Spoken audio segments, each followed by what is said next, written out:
Welcome to Where Parents Talk. My name is Lianne Castelino. Our guest today is a holistic health practitioner and speaker. Elaine Uskoski is also an author of 2 books about gaming addiction, a parenting educator, and a mother of 2. She joins us today from Guelph, Ontario. Elaine, thanks for being here. Thanks for having me, Lianne. It's a pleasure. I wanted to dive right into your story by asking you, what do you wish that you'd known before your son spiraled into his gaming addiction? Yeah, that's such a great question because, that was back in 2014, and there really wasn't anyone talking about video gaming addiction in my circle. So first, I wished I'd known it even existed. I would have known what I was looking for. I knew something was wrong. I just couldn't put a finger on it. I knew it wasn't drugs. I knew it wasn't alcohol. I knew there was something going on with my son. So yeah, I wished I'd known that it even existed. But apart from that, I wished I had an understanding of how important regulating gaming was as he was growing up as a child. I think he had too much gaming.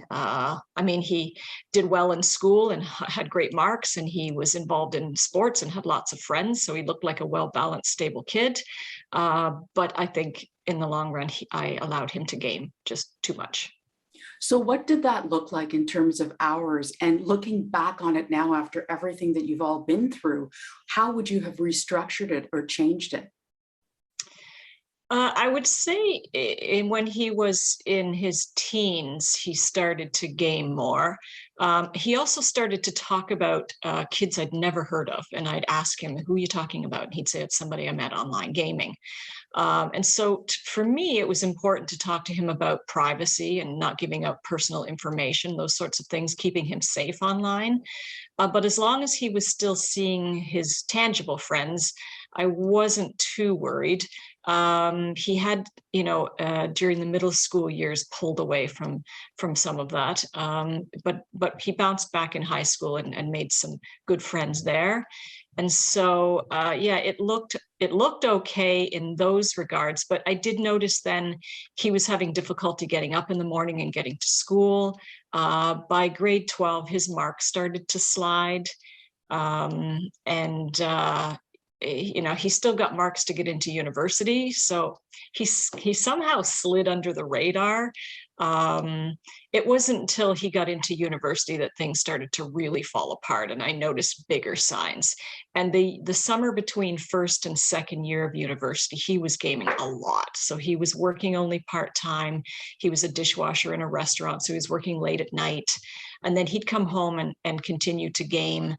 Sometimes it would wake me up and I'd have to ask him to stop. And then, he'd be sleeping through the day.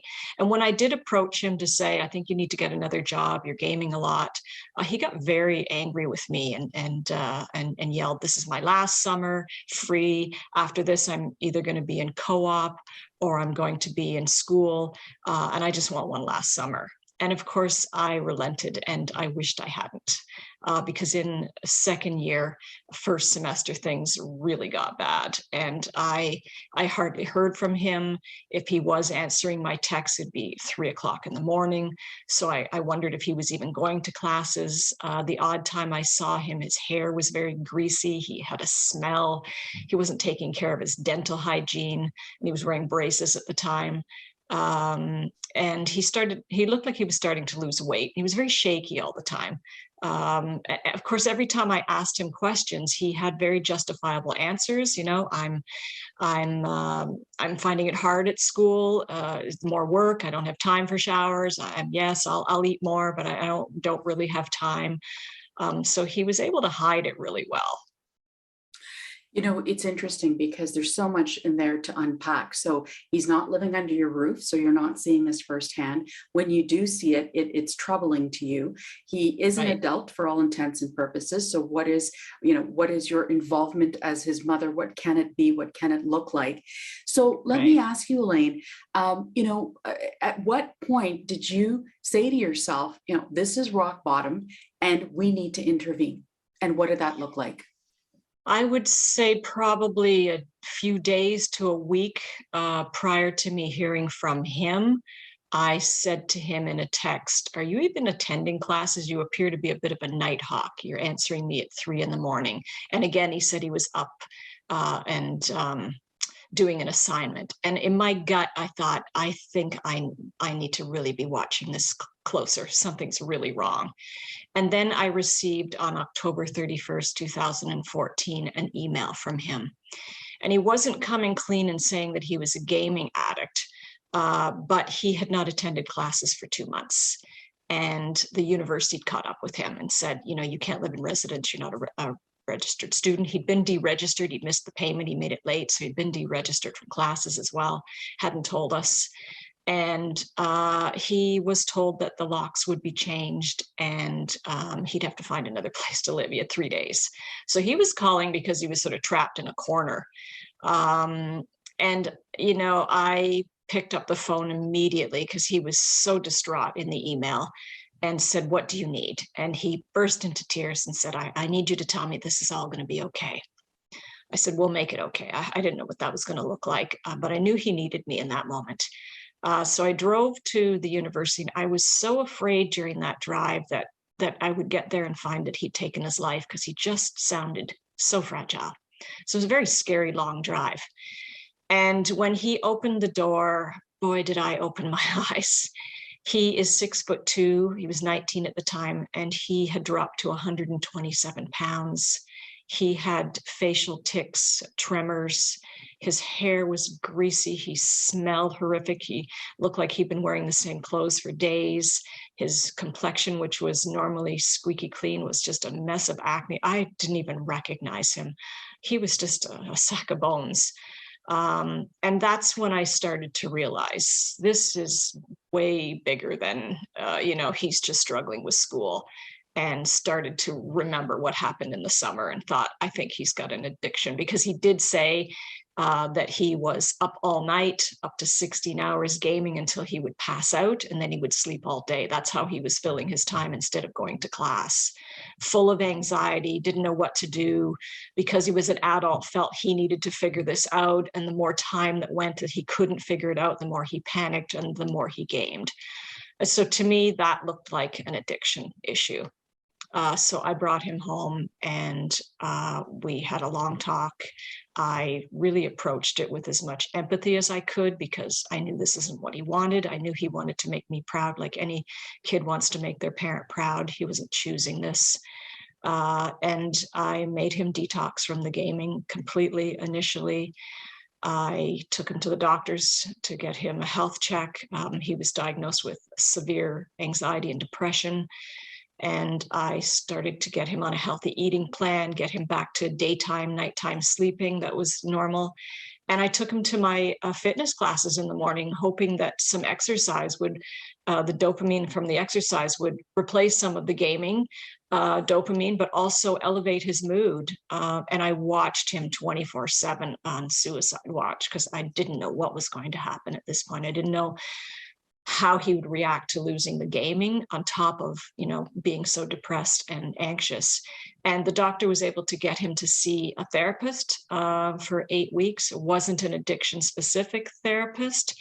He wasn't familiar with gaming addiction. And so of course, Jake manipulated him and had him believe that he didn't have an addiction. They actually together came up with a plan so that he could schedule gaming time in when he returned to university in second semester, which I was not on board with whatsoever. But of course, he was an adult, and I couldn't control what he was doing when he got to university. So he returned second semester to pick up the 3 courses that he had failed in first semester. We learned that when he was home. It wasn't the success he said it was. And within a week, I got that bad gut feeling again. And this time I went back to the university to check on him, and he came to the door, and I could see he had relapsed immediately. And he believed with 8 weeks of counseling under his belt that he could play for an hour. So he loaded the game on the Sunday night when we dropped him off, and thinking he could only play for an hour, and he played all night, and he didn't go to classes for another week again. So I brought him home again. And we talked about what he thought the issues might be, the emotional issues, the struggles he had with school, the lack of confidence he had in himself. And I asked him again, sky is the limit. What do you need? Do you want to go to university? Do you want to do something else? Do you want a gap year? We can change this plan. This isn't what you have to do. And he said, no, I want to get my university degree. And I said, so then what do you need from me? And he said, I need you to drive me to school and walk me to classes until I can do it on my own. If you send me back on my own, I can't trust myself not to game. So he had the insight to realize he needed help. And I, was so proud of him to be 19 years old, asking his mother to drive him to school and walk him to class. And so that's what I did. I put my business on hold, and that's exactly what I did until he could manage on his own. And then once he felt he could get into classes and stay in residence through the week, he was required to take a picture of himself in every lecture and send it to me by email, so he'd have accountability, and he had to come home on the weekends. And that went on for 2.5 years with, relapse, detox, until he finally made the decision that it was ruining his life to game, and he needed to stop. That is an incredible journey, Elaine. And as I listen to you, what strikes me is, obviously, as a parent, your first concern is for your child. But what was it like for you as his mom, processing all the things that you needed to do for him to set him up for success? In other words, we're talking about a time, as you mentioned, in 2014, where this was not on people's radar by and large as it is potentially today. So, what resources were you able to access? How did you formulate this plan? And also, where did you get the courage to say, okay, this is what we're going to do, and listen to what he had to say and just find a way to move forward?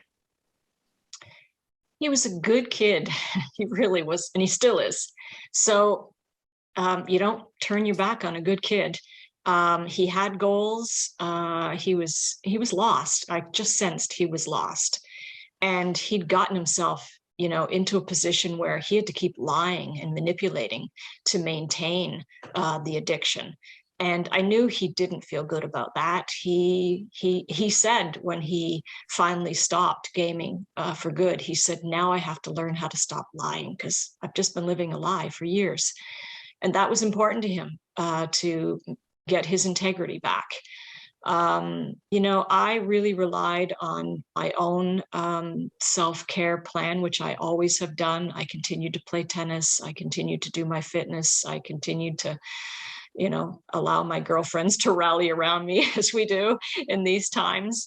Honestly, my girlfriend saved my life. And I decided when I took him back to university after that first relapse, that I just couldn't do this on my own. And so I went to student services with him, and we told them the situation.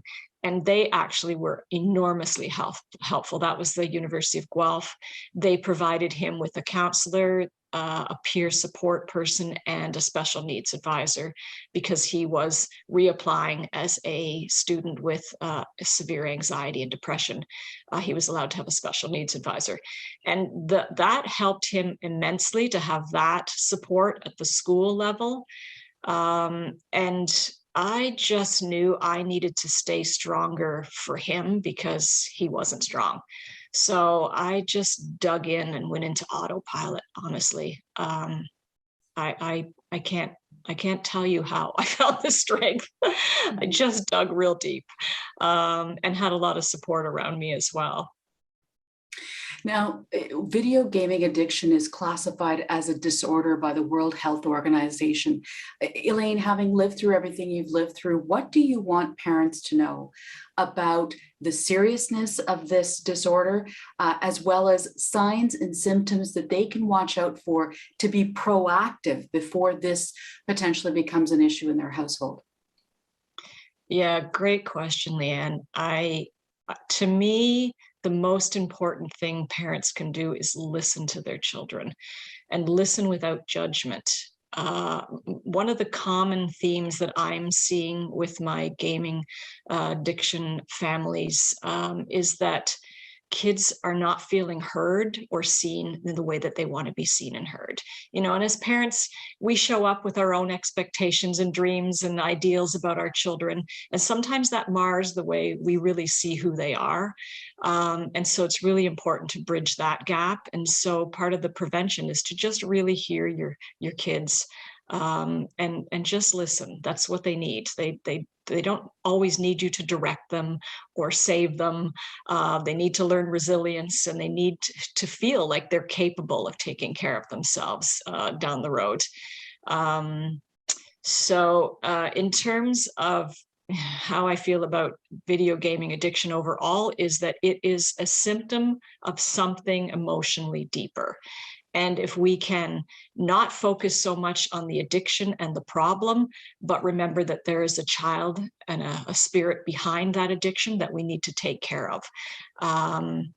In terms of signs and symptoms, we look for kids basically deciding that everything else that was important before gaming no longer is important to them. They'll give up sports and theater and friendships and time spent with family. We look for changes in sleep pattern. They're far more tired because they're staying up late gaming at night. They're more agitated. Sometimes they're depressed and anxious. Some kids, when you ask them to get off of gaming or you try to remove it, if they're severely addicted, they can become very violent and volatile. Sometimes they can become very despondent, sometimes suicidal. So we watch for those kinds of threats. Eating habits change. Are they eating in their room on the console? Junk food. Some kids are wearing hats with little tubes of caffeinated drinks so they can stay up late and stay perky and energized to play the game. And they're eating garbage. They're not eating well, or they're not eating at all. In my son's case, he was eating very little, or they're overeating. And so they're either gaining too much weight or they're losing too much weight. And are they using gaming when they're upset? So is it a place that they go to escape or to use as a coping mechanism? Changes in school, are their grades slipping? So those are some of the signs that we look for. And regulate. Give your kids a balance of other activities outside of gaming. Make sure they're getting exercise. Make sure they're eating healthy. Make sure they have regular sleep habits. No phones, no digital devices at the table. Eat together as a family. Play together as a family. And keep that communication line open, because I think that's the most important thing of all. Now, you've taken this journey that your family has been on, and you've turned it into 2 books, and your latest book is called Cyber Sober. Could you share with us, Elaine, because it focuses on strategies for parents, who may have a child with gaming addiction. What would you say your top 3 takeaways for parents from Cyber Sober are? I would say get help. I wouldn't do this alone. I did it alone, but I did have some supports, and he never did have addiction specific therapy. That would be important to have. If you need a coach as well for some strategies, whatever you can get in terms of help, talk to your doctor, talk to a counselor, but definitely don't try to do this alone. It is a very long and arduous, frustrating task, and you're left feeling so helpless so much of the time, and it's a real energy drain. It's very hard on the rest of the family as well when there are other children in the home. So that would say that's the first takeaway, is to get help. To not be so negative about gaming. There are a lot of great things about gaming. There's life skills that are translatable from gaming, like tenacity and determination, problem solving, team building, macro management. It's a great form of family recreation. You can play together. So try to understand what it is that your child loves about gaming, and take an interest in the game instead of harping on, games as a negative thing. That's the thing I hear most commonly. And I would say, you said three things. I mean, in the book, I interview my son on 4 different occasions for the book, and he talks about his own journey and how difficult it was for him to resist the gaming, but also how difficult it was for him to face the pain that he was feeling inside. And so you need to recognize that if your child is addicted, they're in pain emotionally. And so we need to have awareness of that. And they need to have a place to express that that feels safe and non-judgmental for them. You talk about recognizing the signs and symptoms. And in the case of your son, in doing the research, you now feel that bullying when he was in middle school could also have been a root cause and a contributing factor. Could you take us through a little bit of that and how important that might be for parents to address if their child is being bullied, perhaps is a bully, him or herself? What does that look like in your estimation? Yeah, when we look at addiction using the intent to clinical training, we look at 3 types of addicted gamers. One is the escaper gamer. That's the gamer that you may have suffered some trauma, maybe bullied, maybe on the spectrum, struggling socially, may have anxiety, depression, ADHD also can be part of that. And they will use gaming to escape. And it's a coping mechanism for them. And then we look at the high achievers, and these are gamers who may not be getting the feedback they're looking for in life. So may not be hearing from teachers what they need to hear, or their grades are not what they want them to be. Feedback at home may not be great, or in their social circles. And so they go to gaming to find a sense of quick and easy reward with lower risk, so they can have high achievement and feel a sense of high achievement in themselves. And then we have the hardcore gamers, and that's a combination of the two. And they are at the most risk of becoming addicted. And that was my son. He was a hardcore gamer. So, his grades had slipped. He didn't like school. School was not a place he enjoyed. It just wasn't conducive to his style of learning. So it was always a struggle. He's a bright kid. But, he thought he was capable of doing much better than he did. And so gaming gave him that opportunity to, feel that sense of high achievement. He could be the best and great at something there, and hear that from his online peers. And in middle school, he left his school and he left the end of grade 5 and went to a new middle school in a different town because he wanted to go into the gifted program. And so he was in a new school, and there wasn't very many of his friends from his old school that joined him there. And so he just felt isolated, and he didn't feel like he could just get into the inner circle that easy. And then he started to be bullied. And, he told me he was being bullied, and I asked if he wanted help, and he said, no, I'm handling it fine. And in retrospect, I don't think he was. And I think that's when he probably needed me to intervene the most. So his brother was leaving, who's 4 years older, and they're very close still today. He was leaving on a school exchange to Spain, and he was worried about their relationship, and he wanted to stay in touch with his little brother and make sure their relationship maintained its closeness. And so he was playing an online multiplayer game and decided that he would introduce his little brother to it so that they could still play this game even though they were thousands of miles apart. And it just so happened that at the same time, my son was being bullied. And so that created a beautiful environment for him to find online friends and be part of a circle where he felt he was accepted as a gamer and as somebody that was good at something. And so it was a great place for him to escape and find a social circle. And that's when he started giving up, spending time with some of his tangible friends, because he'd found all his friends online and they had become his special people. So, obviously this topic is even more timely and relevant as we speak during this pandemic when, all of us have just been exposed to screens basically day and night. What do you want parents to really know about what they just about how serious of an issue this can be, and how, not monitoring or not really understanding your child's use of devices, their exposure to screens, or having rules and boundaries around that could potentially lead to something like an addiction. Yeah, it's a very worrisome time for many reasons. The online gaming world has increased, the multi-billion-dollar industry has increased profits massively during COVID.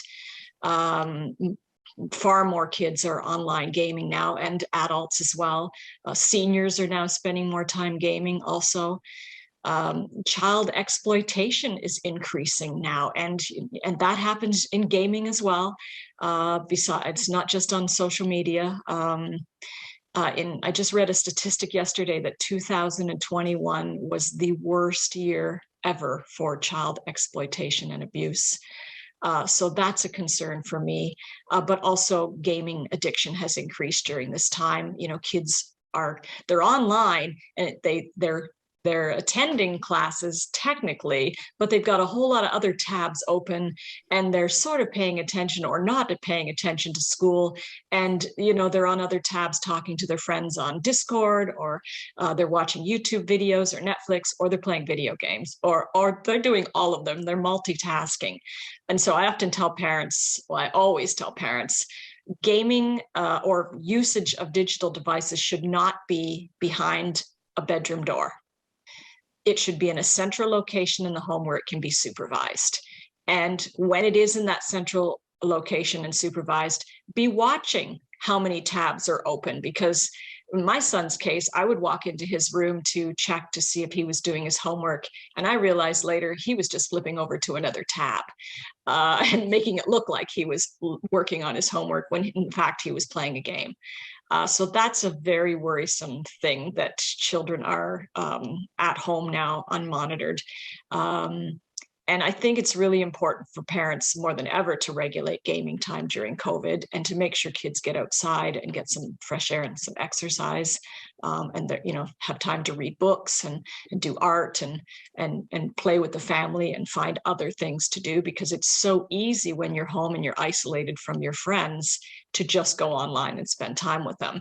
And, kids are spending, up to 12, 14 hours online, and they say, well, this is my social time. This is the time to be with my friends. But if they weren't online, there's absolutely no way we would have our kids out for 12 or 14 hours spending time with their friends. I mean, I enjoy playing tennis, but I don't play for 12 to 14 hours straight. I'd be exhausted. And so we really have to think about, yeah, it's a great social time, but there's a time for friends, and then there's a time for family, and then there's a time to be on your own, and there's time for school, and there's time for exercise. And it's okay to be bored. Boredom is the best time for minds to become creative. And so don't try to fill your kids' every bored moment with a digital device. That's excellent advice. And I think we're all guilty of doing that on some level. I'd like to end on an optimistic note, Elaine. Your son is doing well. He's now 26. Can you tell us what his relationship with technology is like, and just generally how he's doing today? Yeah, thanks so much for asking. I'm so proud of him. He is 4.5 years completely detoxed. He decided to never game again. I mean, that is an ongoing process. He does have a support system and a recovery plan in place. During COVID, he struggled and wanted to game, so he actually came home for a couple of months and stayed with us because he just didn't trust himself. So that's part of his support system. He knows he can always reach out to us. But he has made the commitment at this point to not game. He did get his degree, and he is a software developer, and has a great job that he absolutely loves. He got himself a little kitten during COVID, and so that's helped a lot. He says, she's a reason for him to get up in the day and have purpose, and has another little being to look after, and helped get him through some of the loneliness of COVID. He's got a lot of great tangible friends that he did make his last couple of years at university. And so when he can, he spends time with them. He and his brother live in the same neighborhood, so they're close. And yeah, he is very healthy, and he weighs 185 pounds now and smells good. And sometimes he speaks with me. Anytime he can help, he will. I mean, this is not his thing. He tells me, this is not my full-time job. It's yours, Mom. But anytime he can speak, he does. And he's always so happy when he can, just help even one other person. That's a wonderful story and a wonderful ending to your story. Elaine Uskoski, a speaker, educator, mother of two, and author of Cyber Sober, a caregiver's guide to video gaming addiction. Thank you so much for your time today. Thank you, Lianne. It was beautiful.